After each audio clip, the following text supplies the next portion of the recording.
Hey everyone, welcome back to the channel. Thanks for tuning back in. Man, I fished a Wednesday nighter last night and it was frigid. It was in the 50-degree range, but we were blowing 20 plus mile an hour. I got home, had to take a hot shower, woke up this morning and the river was steaming, which means it's losing heat and we've got falling water temperatures.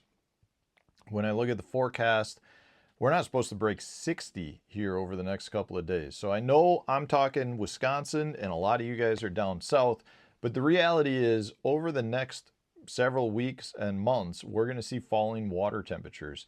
And in my opinion, the period from summer into early fall is one of the toughest times to fish. And I don't know if it's because the fish are necessarily in huge transition or you've got a lot of your smaller bait fish that are in transition and the fish just seem to get spread out quite a bit. But I thought I would still share with you some of my favorite baits to catch fish during this time period because, like I said, it can just be a difficult window. And it's not just me. There's a lot of other anglers out there that say this is probably the toughest time of year to fish. The fish are just fully in transition and feeding on a lot of different things. So let's get into some of my favorite baits.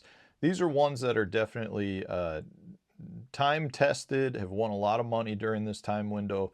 And if you happen to be fishing tournaments still, you'll see these are a lot of times the winning baits during the next month to 2 months. So the first one I want to talk about right here is just going to be a Chapo. A plopper style bait like the Berkeley Chapo is definitely one of the better early fall into fall baits. Black is one of my favorite colors to go with. It's a great bait at catching transitioning fish that are moving up shallower, because that's one of the things that happens as the water temperatures drop. You get a lot of fish that were out a little bit deeper that start moving closer to the bank and they become more accessible.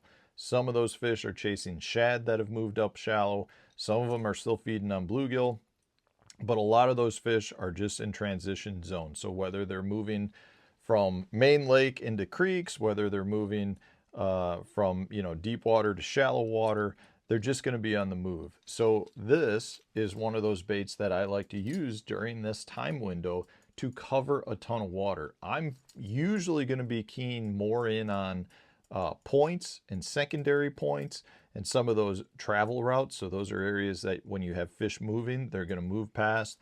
And it's just a really good bait covering a lot of water.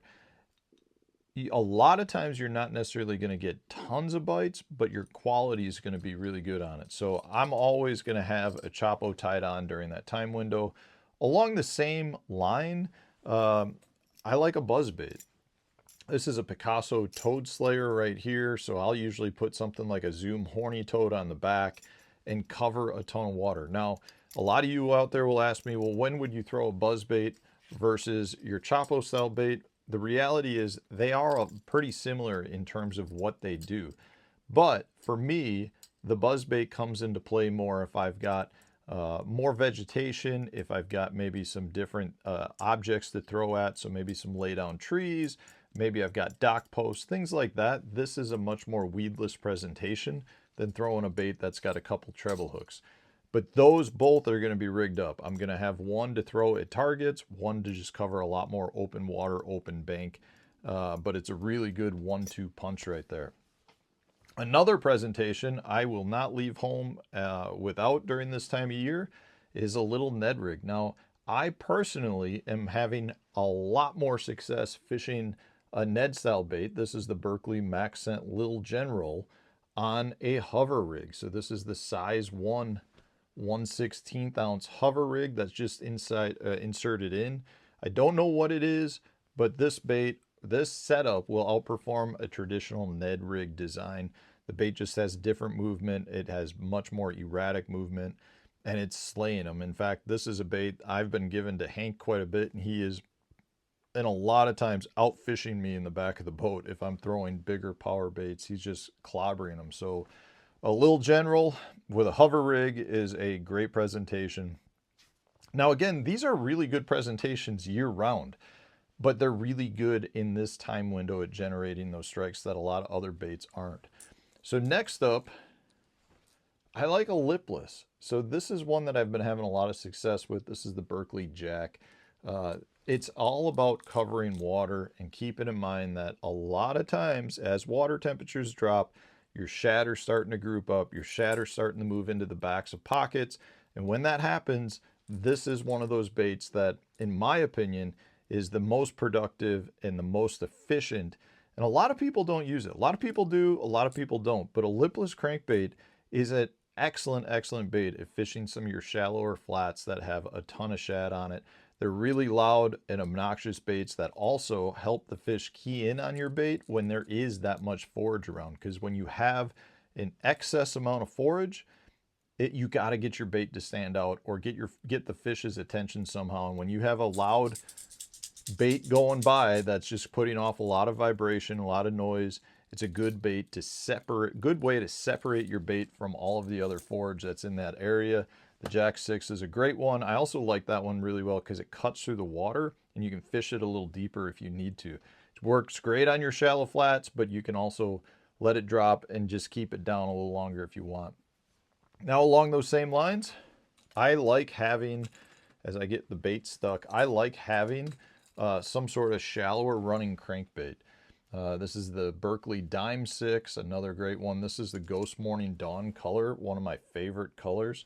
But I love having a shallower running crankbait, something that runs in that 6 foot of water or less.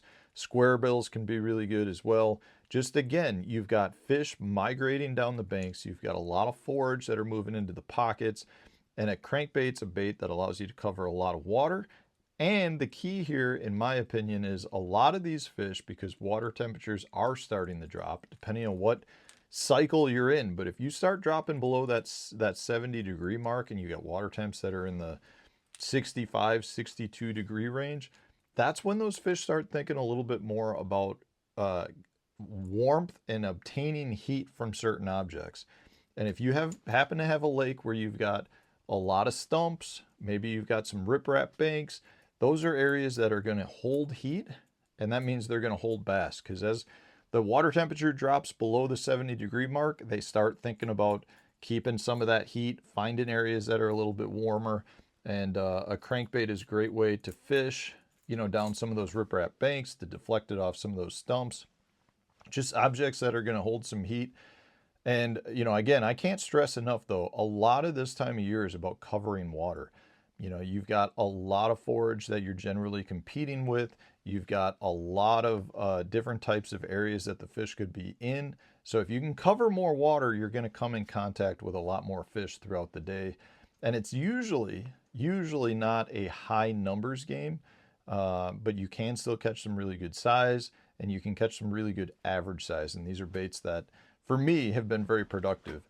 So let me know in the comments section, what are some of your preferred baits for early fall where you have falling water temperatures? I'd love to hear from you as well. I'm sure some of the other subscribers would like to. And if you're looking for these baits, I'll put links for each of these to my Tackle Warehouse affiliate program. So if you want to support the channel, this is a great way to go ahead and do it. Also, if you want to support the channel in another way and you're not a subscriber, go ahead and hit that subscriber button. That would mean a lot too. Thanks for watching. Appreciate all the support. We'll have a new video coming out tomorrow.